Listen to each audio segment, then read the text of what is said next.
자, 우리가 찬송을 같이 불렀고 주기도문으로 기도를 바쳤습니다. 이제 공부하겠습니다. 마태복음 오늘 어디죠? 6장이요. 네. 마태복음 6장입니다. 10번째네요. 마태복음 공부 10번째. 제일 첫 번 한 게 2016년 3월 30일이네요. 3월은 마지막 수요일이었고 4, 5, 6 얼마 많이 되지 않았습니다. 3월 말서부터 시작해서 지금 6월 1일 6월이네요. 2016년 6월 1일입니다. 참 세월이 빨리 흐르네요. 오늘 마태복음 공부 10번째 6장 1절에서 18절까지입니다. 1절에서 18절까지 몇 가지 단락으로 나뉘어져 있어요. 이 산상수훈인데 산상수훈이 마태복음 몇 장이죠? 어디서 어디? 5장에서 7장. 5장에서 7장. 이게 산상수훈입니다. 머릿속에 꼭 넣어두세요. 5장, 6장, 7장. 이제 5장 처음 산상수훈 시작이 팔복으로부터 하죠. 아주 유명한 팔복. 그래서 몇 가지 중요한 이야기하고 이제 6장 산상수훈의 중간에 있는 장입니다. 6장, 7장 계속해서 예수님의 가르침이 나와요. 그리고 예수님의 본격적인 활동은 8장부터 나옵니다. 본격적인 활동이요. 그러니까 7장까지는 이제 마태복음의 서론이라고 생각이 됩니다. 예수님이 실제적으로 행위하기 공생에 활동하기 전에 그분의 기본적인 생각이 어떠냐 하는 것을 마태복음 기자가 5장, 6장, 7장에 이렇게 정리하고 있습니다. 여기 6장에는 특별히 주기도문도 들어가 있어요. 중요한 대목입니다. 1절부터 18절까지 우리 통독해서 한번 읽겠습니다. 사람에게 보이려고 그들에서 너희 의를 행하지 않도록 주의하라. 그리하지 않으면 하늘에 계신 너희 아버지께 상을 받지 못하느니라. 그러므로 구제할 때에 외식하는 자가 사람에게서 영광을 받으려고 회당과 거리에서 하는 것 같이 너희 앞에 나팔을 불지 말라. 진실로 너희에게 이르노니 그들은 자기 상을 이미 받았느니라. 너는 구제할 때에 오른손이 하는 것을 왼손이 모르게 하여 네 구제함을 은밀하게 하라. 은밀한 중에 보시는 너희 아버지께서 갚으시리라. 또 너희는 기도할 때에 외식하는 자와 같이 하지 말라. 그들은 사람에게 보이려고 회당과 큰 거리 어귀에 서서 기도하기를 좋아하느니라. 내가 진실로 너희에게 이르노니 그들은 자기 상을 이미 받았느니라. 기도할 때에 네 골방에 들어가 문을 닫고 은밀한 중에 계신 네 아버지께 기도하라. 은밀한 중에 보시는 네 아버지께서 갚으시리라. 또 기도할 때에 이방인과 같이 중언부언하지 말라. 그들은 말을 많이 하여야 들으실 줄 생각하느니라. 그러므로 그들을 본받지 말라. 구하기 전에 너희에게 있어야 할 것을 하나님 너희 아버지께서 아시느니라. 그러므로 너희는 이렇게 기도하라. 하늘에 계신 우리 아버지여, 이름이 거룩히 여김을 받으시오며 나라가 임하시오며 뜻이 하늘에서 이루어진 것 같이 땅에서도 이루어지이다. 오늘 우리에게 일용할 양식을 주시옵고 우리가 우리에게 죄 지은 자를 사하여 준 것 같이 우리의 죄를 사하여 주시옵고 우리를 시험에 들게 하지 마시옵고 다만 악에서 구하시옵소서. 나라와 권세와 영광이 아버지께 영원히 있사옵나이다. 아멘. 너희가 사람의 잘못을 용서하면 너희 하늘 아버지께서도 너희 잘못을 용서하시려니와 너희가 사람의 잘못을 용서하지 아니하면 너희 아버지께서도 너희 잘못을 용서하지 아니하시리라. 금식할 때에 너희는 외식하는 자들과 같이 슬픈 기색을 보이지 말라. 금식하는 것을 사람에게 보이려고 얼굴을 흉하게 하느니라. 내가 진실로 너희에게 이르노니 그들은 자기 상을 이미 받았느니라. 너는 금식할 때에 머리에 기름을 바르고 얼굴을 씻으라. 이는 금식하는 자로 사람에게 보이지 않고 오직 은밀한 중에 계신 내 아버지께 보이게 하려 함이라. 은밀한 중에 보시는 내 아버지께서 갚으시리라. 아멘.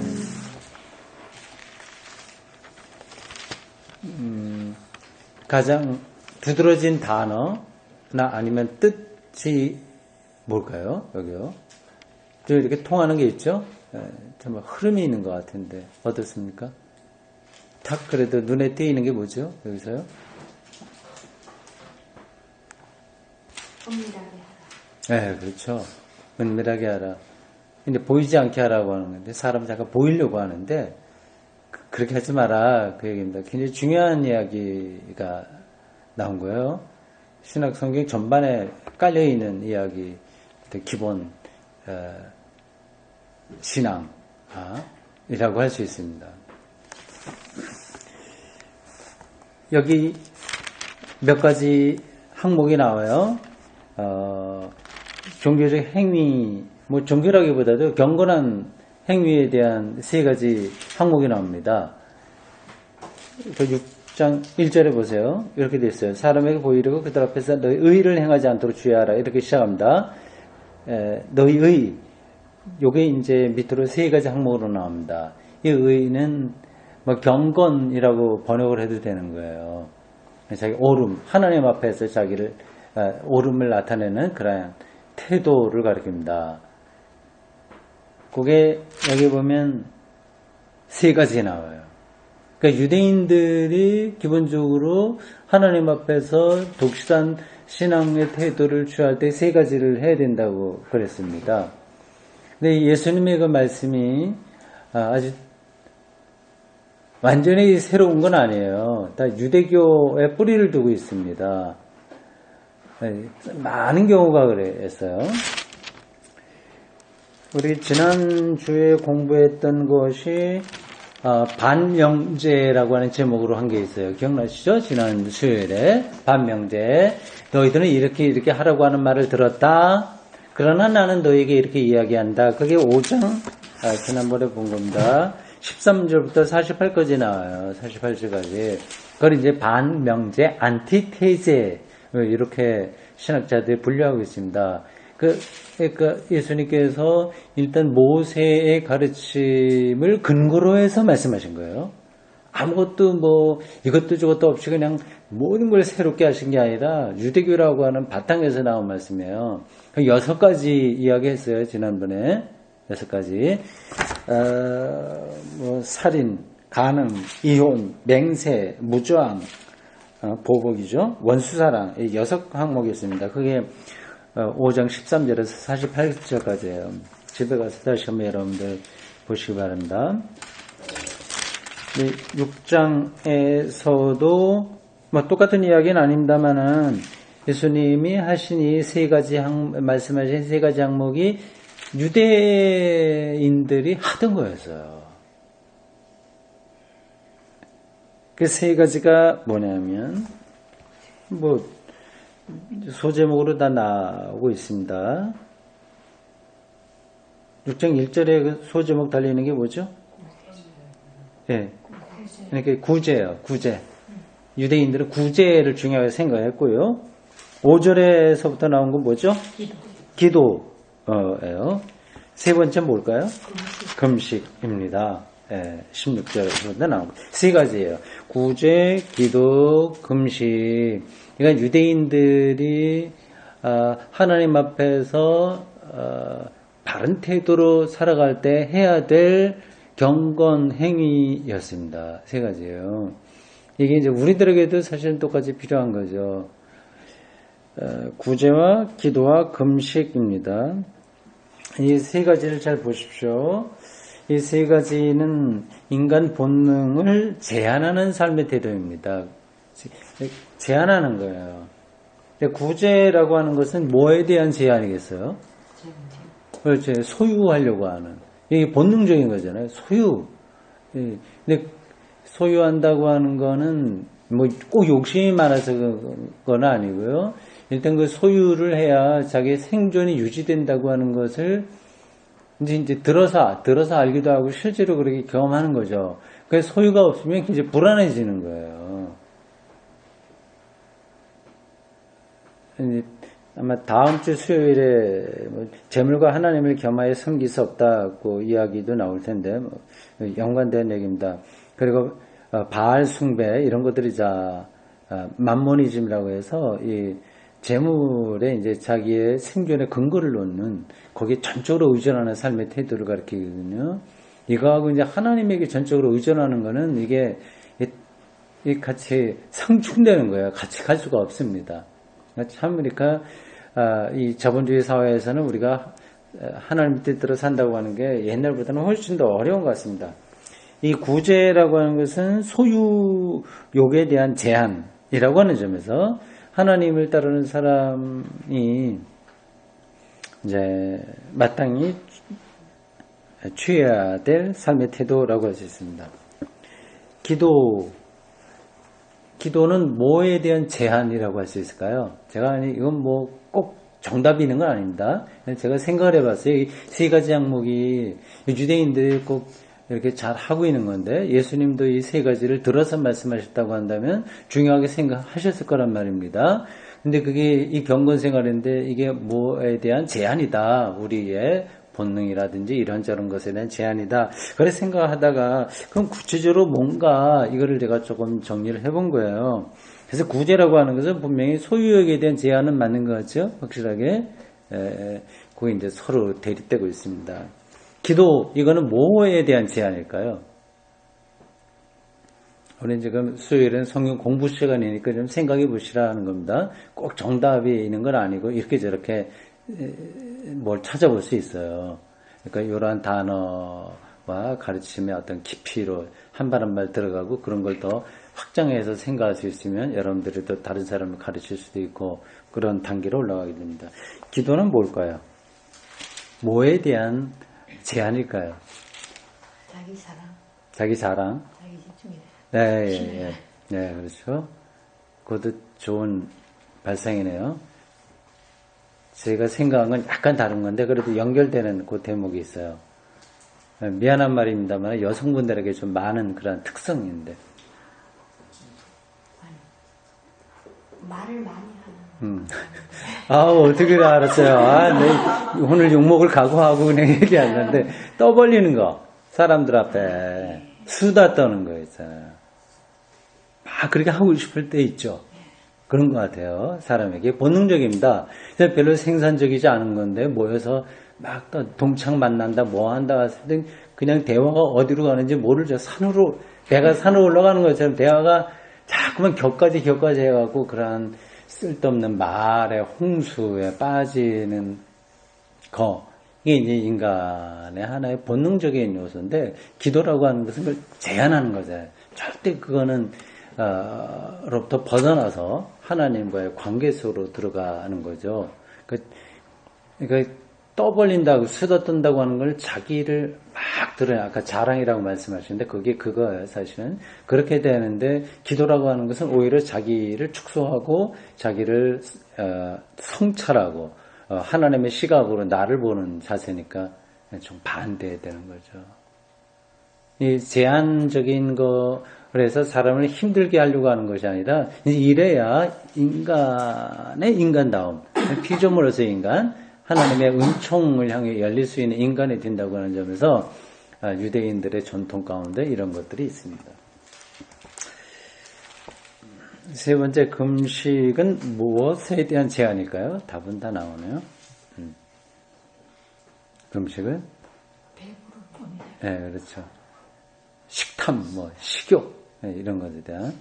사람 먹어야 사니까 하는데 지금 이제 먹어야 사는 정도가 아니라 아주 과도한 그런 식탐에까지 빠진 그런 세대입니다. 이제 어느 한쪽에서 이렇게 많이 먹게 되면 또 어느 한쪽은 또 조금 굶주리게 되고요. 미국이라든지 아니면 유럽 이런데 부자 나라에서 많이 먹잖아요. 이게 아프리카에 있는 아이들은 또 어렵게 되고요. 제가 뭐 국제 경제 질서 이런 것들을 사회학적으로 다 알아서 드리는 말씀은 아니고 그냥 상식적으로 생각해도 그렇습니다. 그리고 그런 데 대한 이야기도 많이 있습니다. 만약에 미국이나 등등 이런 나라, 우리도 포함될지 모르겠습니다. 그 육식, 그러니까 소고기, 육식을 조금 줄여도 아프리카의 기아 문제를 많이 회복할 수 있다고 하네요. 그러니까 소를 키우려면 뭐가 필요하죠? 예, 그 많은 그 옥수수 뭐 이런 것들이 필요한데, 그러니까 곡식값이 올라가게 되는 거죠. 그런 것들을 아프리카에 굶주린 사람들에게 쓸 수 있는데, 뭐 이런저런 이야기를 하고 있습니다. 어쨌든 그 탐욕, 식욕에 대한 제한, 그런 것들을, 유대인들은, 경건의 중요한 덕목으로 생각했습니다. 그 식욕에 대한 그 문제가 나와서 잠깐 생각이 나는데,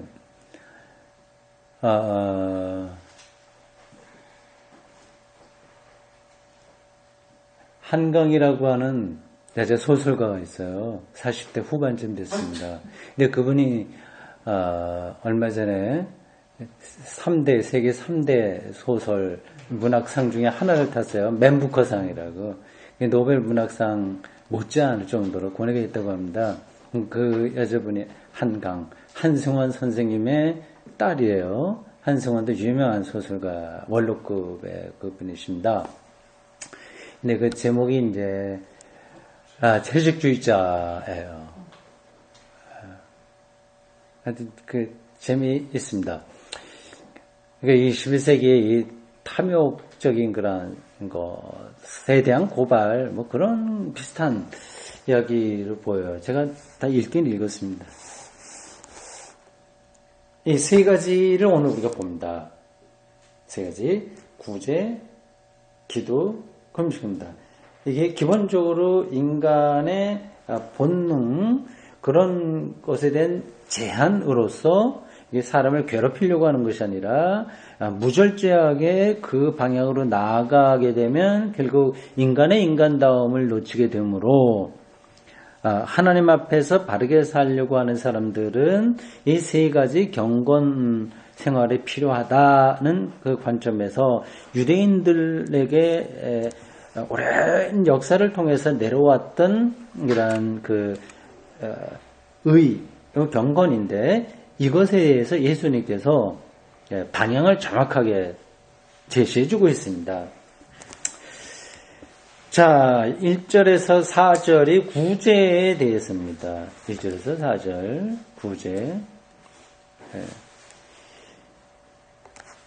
이 구제할 때, 구제 때 핵심은 외식하는 자가 하는 것처럼, 구제할 때 외식하는 사람이 사람에게서 영광을 받으려고 하는 것처럼 나팔 불고 뭐 그렇게 하지 마라, 그렇게 얘기를 해요. 네, 이게 좀 쉽지 않습니다.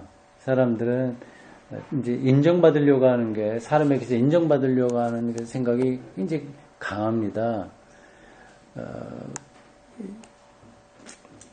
그래서 물론 이제 겸손하게 난 이제 숨어서 이렇게 한다고 하지만, 그러나 이제 아주 본능적으로는 사람에게 인정받는 거, 이런 쪽으로 가게 돼요.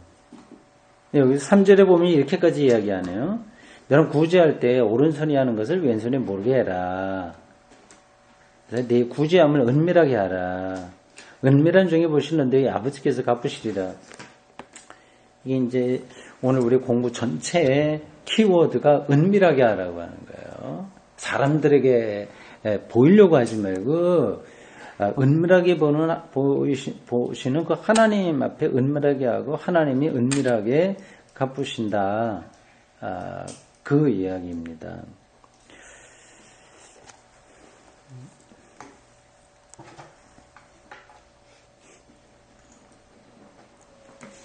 네, 이게 아주 중요한 그런 태도이죠.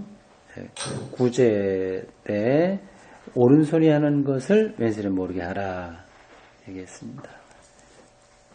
똑같은 경우는 아니지만 이제 비슷하게 연관해서 생각할 있습니다. 우리 교회에 이제 헌금 제도가 무기명이잖아요. 사람에게 드러내지 않잖아요. 그 어떤 것이라도. 근데 이것도 그런 한 이유라고 할 수 있습니다. 근데 누구 헌금 얼마 그래서 다 이제 그거 그렇게 하게 되면 어쨌든 좀 더 헌금을 할 수 있게 돼요. 근데 우리가 철저하게 무기명으로 한다고 하는 것은 교회 재정이 약간 넉넉하지 않다고 하더라도 하나님 앞에서 가장 바람직한 신앙이 뭐냐 하는 것을 이제 찾아가고 있는 거죠. 근데 뒤에 나오는 것도 다 은밀하게 하라 그런 얘기, 사람에게 보이지 않게 해라 그런 얘기를 하고 있는데 이게 가능할까요? 그렇게 살아갈까요? 쉽지 않습니다. 근데 이게 어떻게 가능하냐면 이건 억지로 되지 않습니다. 노력해서 되는 건 아니에요. 그거는 잠시 흉내를 내고서 그렇게 할 수 있지만 기본적으로는 하나님과의 관계로 들어가야 되는 거예요. 다른 게 없습니다. 인간적으로 좀 설명하자면 사랑하는 사람이 있다. 젊은 사람들이 사랑하는 사람이 있다고 한다면 사랑하는 상대방이 나를 인정해주면 다른 사람에게 신경 안 쓰잖아요. 난 정말 당신 좋아해. 이렇게 하면 당신 머리 헤어스타일 그것도 좋아. 다 그러면 다른 사람에게 잘 보이려고 노력하지 않는 거잖아요. 그러니까 하나님과의 관계가 사실은 핵심입니다. 이걸 철학적 용어로 하면 하나님과의 존재론적 관계로 들어가는 거예요. 존재론적 관계. 존재론적 관계라고 하는 것은 어떤 물량적으로 이렇게 하는 게 아니라 어떤 보이는 그런 방식이 아니라 하나님에 의해서만 가능한 그 관계 속으로 들어가게 되는 거죠. 저는 그럴 때만 오른손이 하는 것을 왼손이 모르게 하는 그러한 어떤 신앙적 내공 역시 주어진다 생각합니다. 예, 그게 첫 번째 항목이었어요. 구제할 때 떠벌리지 마라. 사람에게 보이도록 하지 마라. 사람에게 영광 구하려고 하지 마라. 하나님과의 관계에서 해라 얘기했습니다. 두 번째 항목은 기도예요. 5절부터 15절입니다. 5절부터 15절. 여기도 기도할 때 사람에게 보이지 말라고 하네요. 근데 유대인들이 이제 기도를 그렇게 폼나게 했거든요. 사람에게 보이라고 회당과 큰 거리에서 이제 기도하고 좋아했습니다. 골방에 들어가서 기도하라고 하네요. 골방. 6절에 보십시오. 골방에 들어가서 문을 닫고 은밀한 중에 계신 내 아버지께 기도하라.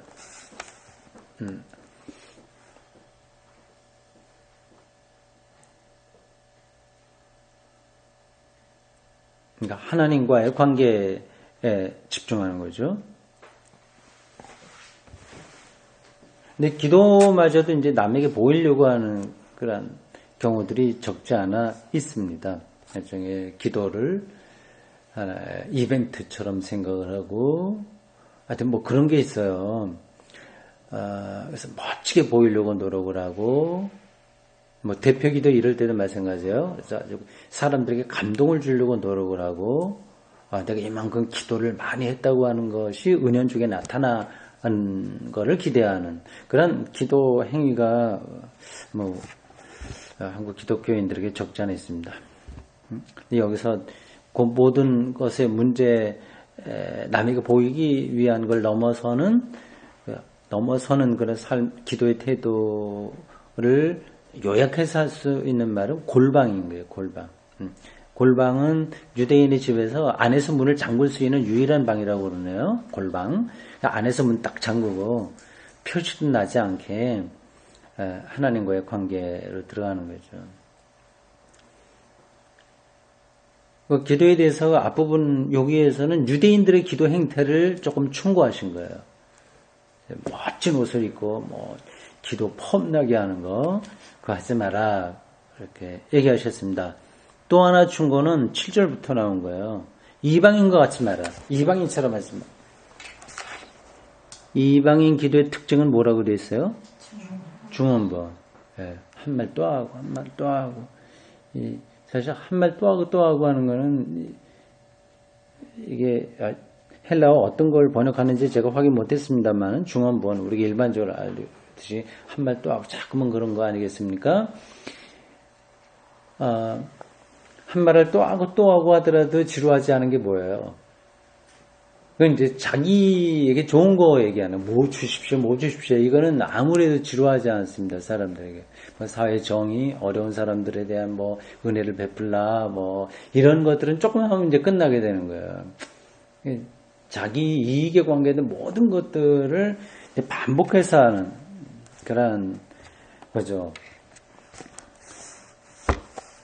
그 이방인들의 기도, 열광주의적인 상태에 들어가서 하는 거예요. 이방인들. 열광적인 상태에 들어가서 거의 엑스타시와 같은 상태에서 막 정신없이 기도하는 거 하지 마라. 근데 말을 많이 해야 들으실 줄 안다. 그러니까 참 불안한 거죠. 그렇게 하지 않으면 불안한 거야. 재미있는 게 8절에 나와 있습니다. 이방인들 기도 본받지 말라. 이유가 있어요. 너희가 구하기 전에 있어야 될 것을 하나님께서 다 아신다.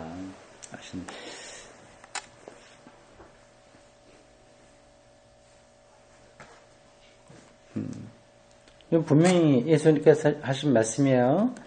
그러니까 사실 이 사실을 우리가 알고 있다면 자기를 위한 기도는 줄어들게 될 수밖에 없어요. 하나님도 알고 계신데 뭐 자꾸만 얘기하겠어요. 부모가 지금 자식에게 알고 있어요. 얘가 뭐가 필요한지. 이제 비유적으로 말씀드리면. 근데 걔가 자꾸만 그거를 해달라고 그래봐요.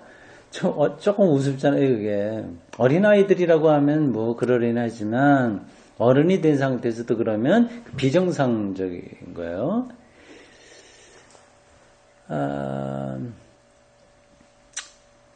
저도 언제부턴가는 이제 나를 위해서는 절대 기도를 하지 않게 됐습니다. 이거 좋다는 뜻을 드리는 건 아니에요. 여러분들 위해서 기도하는 건 괜찮습니다. 일상에 대한 기도, 자식을 위한 기도 다 여러분들 하는 거 괜찮아요. 근데 저희 경우를 얘기하는 거예요. 근데 어떻게 나에게 어떤 일이 벌어진다고 하더라도 그게 모든 것이 다 하나님의 은총이라고 하는 게 느껴지는 마당에 뭘 이걸 이렇게 해달라고 기도하겠어요? 저걸 저렇게 해달라고 기도하겠습니까? 교회 문제도 마찬가지예요. 교회 신자들이 좀 늘어서 좀 이런저런 거 좀 체계를 갖추면 그것도 좋은 거고. 그렇지 않고 조금 더 줄어서 가족처럼 이렇게 지내는 것도 그것도 좋고. 다 좋으니까, 얼만큼 더 부흥하게 해달라고 하는 기도가 내 속에서 사실 나오질 않는 거죠. 이게 꼭 잘했다고 하는 뜻으로 드리는 말씀은 아니고, 오늘 요 9절 말씀을 보니까 그 느낌이 들어서 그런 거예요. 아버지께서 다 아신다. 이걸 꼭 확신하고 있어야 됩니다.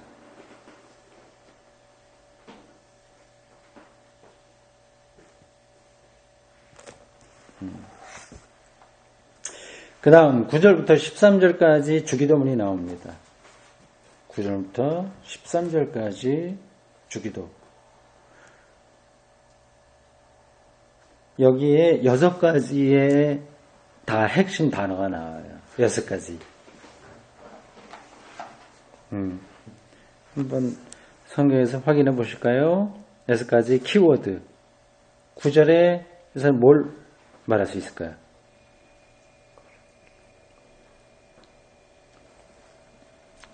이름이죠. 이름. 하나님의 이름. 아버지의 이름. 이름에 거룩하게 해달라. 이름이에요. 그 다음에 10절에는 2가지를 볼 수 있는데 뭘까요? 나라와 그 다음에 뜻이죠. 아버지 나라와 나라가 임하고 뜻이 이루어지는 거. 키워드를 찾는 겁니다. 우리가 주기도문의 키워드 첫 번째는 이름, 두 번째는 나라, 세 번째는 뜻이에요.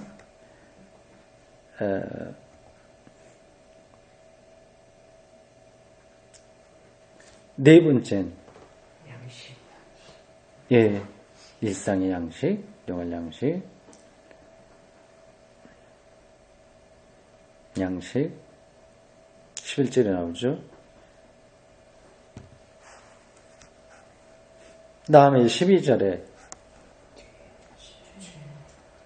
예, 죄 용서, 사죄, 예, 그 다섯 번째고 전체 7개가 되겠군요. 7개, 6개가 아니라 네 번째가 양식, 일용할 양식, 다섯 번째가 죄 용서, 여섯 번째가 13절에 나오는데 뭘까요? 시험. 시험. 그 다음에 일곱 번째는 악. 이렇게 해서 7가지를 제가 좀 키워드로 삼았습니다. 뭐 좀 다르게 생각할 수도 있어요. 제가 보기에 7가지 단어가 주기도문을 우리가 이해하는데 중요한 단어가 아닌가 이런 생각이 듭니다.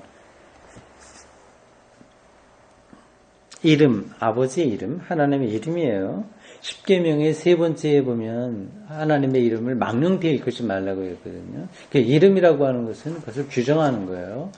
그러니까 하나님의 하나님됨을 가리키는 게 하나님의 이름이라고 하는 단어에 들어있는 뜻인데, 그거를 망령되이 일컫는다라고 하는 것은 하나님을 하나님 되지 못하게 하는 그러한 태도들을 가리키는 거예요. 여기서 이제 이름 비슷한 얘기예요. 십계명의 세 번째 항목에 나온 바로 그 이름이 이름 망령되이 일컫지 말라고 하는 그 뜻하고 같다고 볼 수 있습니다.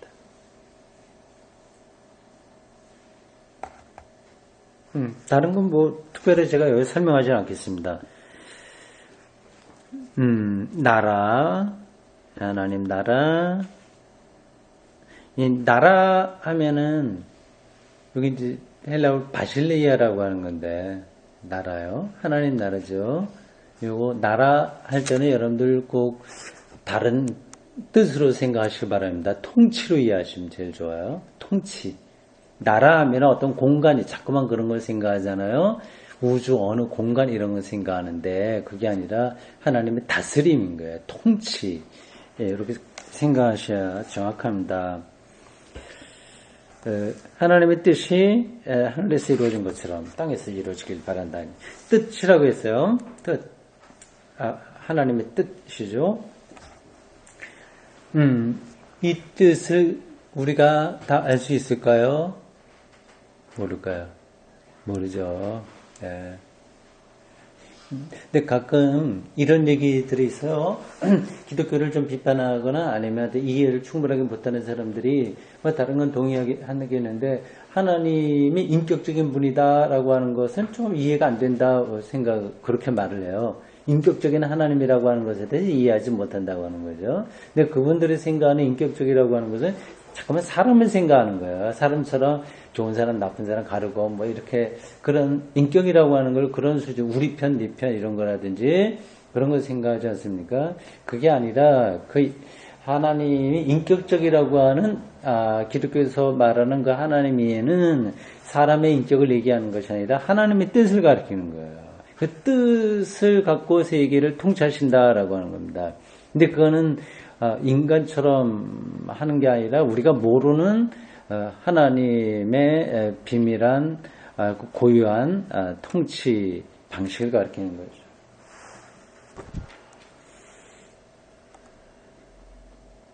됐죠? 네, 뭐 그런 정도로만 하고 넘어가도 되겠습니다. 7가지예요. 다시 키워드를 확인하면 이렇습니다. 이름, 나라, 뜻, 죄 용서, 양식, 일용할 양식, 시험, 악, 이겁니다. 참고적으로 여러분 그 13절 그 후반절에 보면 괄호로 되어 있어서 각주가 붙어 있는 게 있죠. 나라와 권세와 영광의 아버지께 영원히 있사옵나이다. 아멘. 이렇게 되어 있어요. 그리고 4번이라고 하는 각주로 그 난 외에 보면 고대 사본에 이 괄호 내 구절이 없음 이렇게 되어 있습니다. 여러분 가지고 있는 성경에도 그렇게 되어 있죠. 이게 무슨 뜻인지는 아시나요? 아시죠?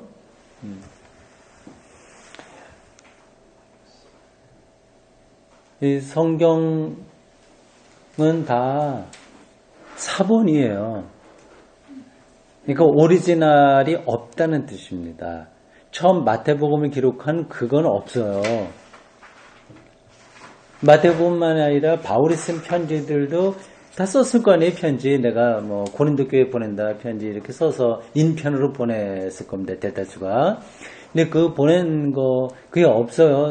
있을 수가 없죠. 되게 그 당시는 파피루스에다 썼거든요. 그게 상해요. 금방 썩고 뭐 낡아집니다. 그 오리지널은 하나도 없어요. 양피지가 아닙니까? 근데 그건 이제 양피지는 주로 사본이죠. 그게.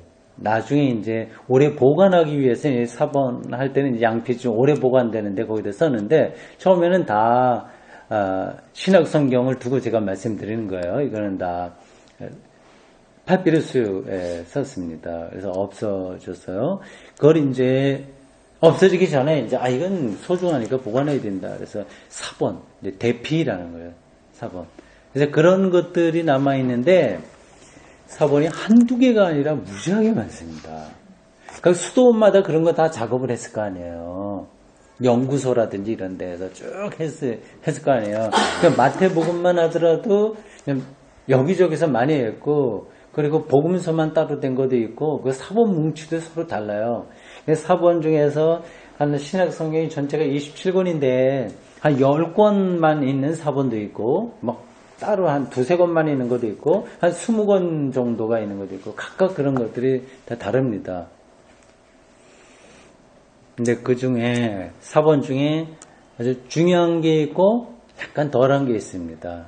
아주 중요한 거를 가리켜서, 그거는 학자들이 많이 연구해 놓은 게 있어요. 알렉산드리아도 있고, 그리고 러시아에 있는 어떤 사본도 있고, 이태리에 있는 어떤 사본도 많이 있습니다. 근데 사본이 똑같은 시대에 쓴 게 아니라 이 시대가 많이 달라요. 아주 오래된 게 있고 약간 좀 뒤에 된 것도 있고 그래요. 여기에 보면은 뭐라고 되어 있어요? 고대 사본이라고 했네요. 그러니까 아주 오래전에 있는 사본에는 이 구절이 없다는 거예요. 나중에 보충된 거예요. 이상하다. 왜 없는데 나중에 보충하냐. 이게 들어가야 이 주기도문의 의미가 더 살아난다. 그걸 생각을 한 거죠. 네. 오늘 넘어가시면 되겠습니다. 이제 마지막 항목 금식입니다. 금식 16절에서 18절이에요.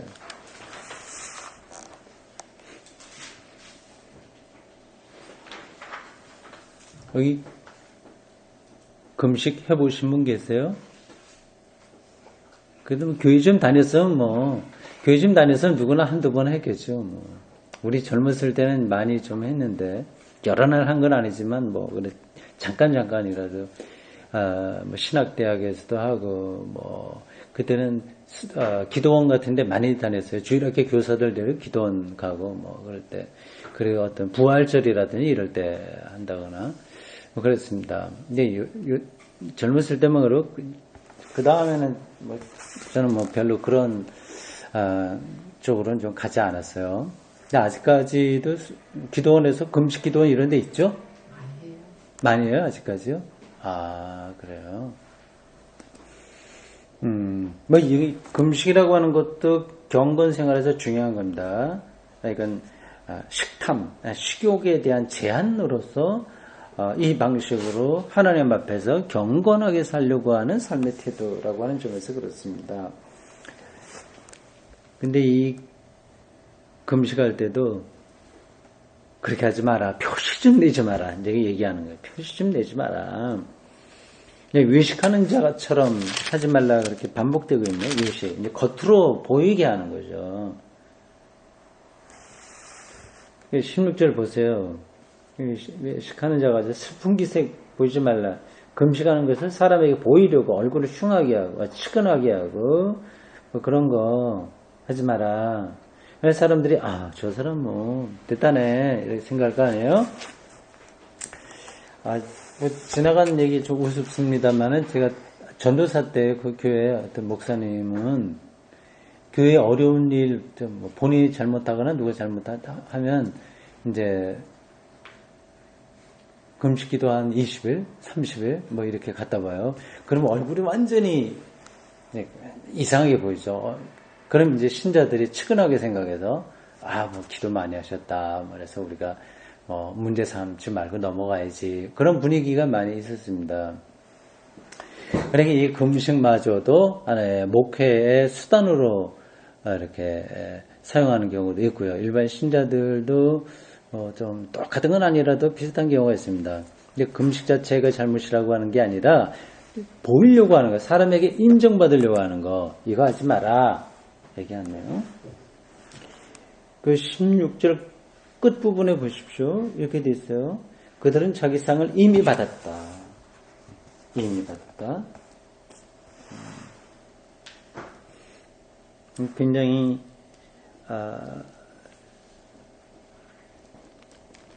우리가 기억해야 될 말씀이에요. 자기 상을 이미 받은 것. 그래서 사람에게 인정받으면 이미 그거는 상을 받은 거기 때문에 하나님에게 받을 상이 없다. 뭐 이렇게까지 얘기할 수 있는 거죠. 그러니까 이 세상에서는 사람에게 인정받지 않는 게 더 지혜로운 거라고 할 수 있습니다. 이건 역설적인 표현이에요. 그래서 올바르게 신앙생활하고 그래서 인정받고 하는 것 자체를 부정하는 것이 아니라 사람에게 인정받으려고 하는 것으로 인해서 벌어지는 그 영성의 훼손, 이거의 위험성을 가리키는 겁니다. 여기서 오히려 거꾸로 금식하는 사람은 측은하게 보이지 말고 몰골에 앙상하게 이렇게 표시하지 말고 오히려 반대네요. 머리에 기름 바르고 얼굴을 씻고 화장하고 아주 활짝 아주 건강한 그런 모습으로 해라. 표시내지 말라. 그런 뜻이죠. 마지막 18절입니다. 이게 이거 금식에 대한 이야기이기도 하지만 전체를 요약하고 있는 이야기이기도 합니다. 이는 금식하는 자로 사람에게 보이지 않고 오직 은밀한 중에 계신 내 아버지께 보이게 하려 함이라. 은밀한 중에 보시는 내 아버지께서 갚으시리라. 이렇게 되어 있습니다. 오늘 우리가 공부 전체 결론으로 삼아도 되겠습니다. 사람에게 보이지 않는 거 중요하고요. 은밀한 중에 계신 내 아버지께. 하나님은 은밀한 비밀한 방식으로 존재하시는 하나님. 그분과의 관계로 들어가라. 그래야 은밀한 비밀한 중에 보시는 아버지께서 갚으시리라. 이렇게 되어 있습니다. 어쩌면 이게 여기 나왔던 몇 가지 항목 이런 것만이 아니라 우리의 삶 전체를 가리키는 것이라고 할 수 있습니다. 어때요? 오늘 현대인들의 삶이 되게 뭡니까? 사람에게 보이려고 하는 거예요. 대부분이. 뭐 출세하고 뭐 이런 것도 사실은 다 보이려고 하는 거예요. 뭐 좋은 집이라든지 뭐 승용차라든지 아니면 뭐 등등등등 현대인들이 막 추구하고 있는 그런 것들이지 않습니까? 근데 이게 다 누가 사람이 봐주니까 자기가 그걸 하지, 그렇지 않으면은 그건 누가 그렇게 하려고 하겠어요. 그러한 삶 자체를 우리가 완전히 부정하고 세상을 살 수 있진 않지만 신앙생활을 하는 사람이기에 그 방식이 아닌 걸 찾아가야죠. 그러니까 은밀한 중에 계신 하나님과의 관계 속으로 들어감으로써 우리의 내적인 삶이 더 풍요로워지는 그 길이라고 할 수 있습니다.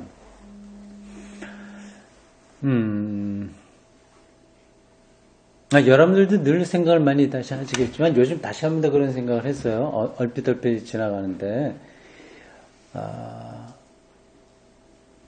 이 삶이라고 하는 것, 진짜 생명이라고 하는 것, 이게 아주 거창한 데에 있는 게 아니라 아주 작은 데에 있는 겁니다.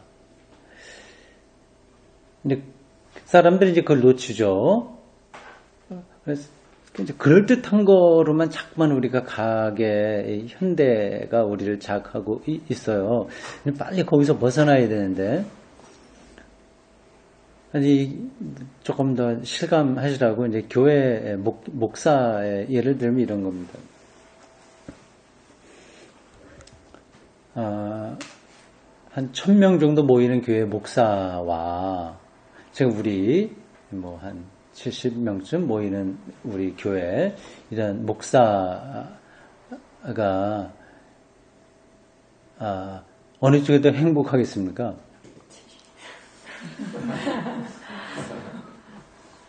그러면 숫자 갖고 말하기 힘든 건데, 근데 개인에 따라 다르겠죠. 70명 목회하면서도 정말 불행한 사람도 있고, 왜 그런지는 알죠. 잠깐 자기 성장해야 되는데 못하니까, 그럼 이제 불행하게 된 거고, 1000명 교인이어도 겸손하게 잘하는 사람은 그게 행복하긴 할 텐데, 그럼 근본적으로는 작은 교회에 있는 목회자가 더 행복하게 됩니다. 왜냐하면 1000명 모이면 일이 많은 거예요, 일단. 일이요. 목사가 일 많이 해야지, 그게 행복한 게 아닙니다. 신방하고, 뭐, 결혼식 찾아가고, 뭐하고, 교회 행사 꾸려야 되고, 뭐, 대외 활동도 굉장히 많아져요. 거기에 이제 소진하는 거죠. 그래서 대접받긴 하죠. 뭐, 1000명이 아니라 더 큰 교회라고도 할 수 있습니다. 대접, 우리 목사님 크게 하셔. 뭐, 이러면서 발언권이 정치력도 있고 그렇게 되는데, 그게 목사의 행복이 절대 아닌 거예요. 사업처럼 됩니다. 쫓기게 되고, 그렇습니다. 작은, 우리 뭐, 오늘 공부 이러한 순간, 이런 것들 행복한 시간들이거든요. 그러니까 제가 뭐, 다른 데 시간을 많이 빼앗기지 않기 때문에 이런 준비해서 같이 나누고 하는 이런 작은 공동체가 제가 보기에는 훨씬 더 행복한 그런 길 분명합니다. 사람에게 보이려고 하는 것만 노력만 안 하더라도요. 이건 쉬운 건 아닌데 근본이 있어야 되는데 우리는 정말 새로운 삶, 새로운 신앙 그런 세계가 분명하게 열릴 겁니다. 18절 우리 한번 읽고 오늘 공부 마치겠습니다. 같이 읽겠습니다. 이는 금식하는 자로 사람에게 보이지 않고 오직 은밀한 중에 계시는 내 아버지께 보이게 하려 함이라. 은밀한 중에 보시는 내 아버지께서 갚으시리라. 아멘. 기도하겠습니다. 주님, 오늘 저희들 마태복음 기자가 전해준 예수님의 아주 구체적이고 아주 현실적인 그런 가르침을 들었습니다. 유대인들이 경건 활동으로 중요하게 생각했던 이 세 가지, 구제와 기도와 금식, 사람에게 보이려고 어쩔 수 없이 나가게 되는데 그걸 경계해라. 사람에게 보이는 것이 아니라 은밀한 중에 계시는 하나님과의 관계 속으로 들어가라. 거기에서 참된 은총, 참된 자유, 하나님의 사랑, 즉 구원을 경험할 수 있다고 하는 말씀이었습니다. 주님, 이러한 말씀을 통해서 우리를 성찰하게 하시니 감사합니다. 이렇게 6월 첫날 또 수요 한 주간의 중간인 수요일에 함께 모여서 소수의 무리지만 이 말씀을 아주 진정성 있게 같이 읽고 또 같이 나누게 하신 것 감사드립니다. 6월 한 달 동안 우리의 삶도 오직 주님 손 안에서 주님의 사랑 가운데서 지날 수 있도록 주님 인도해 주십시오. 예수님의 이름으로 기도합니다. 아멘. 네, 마치겠습니다.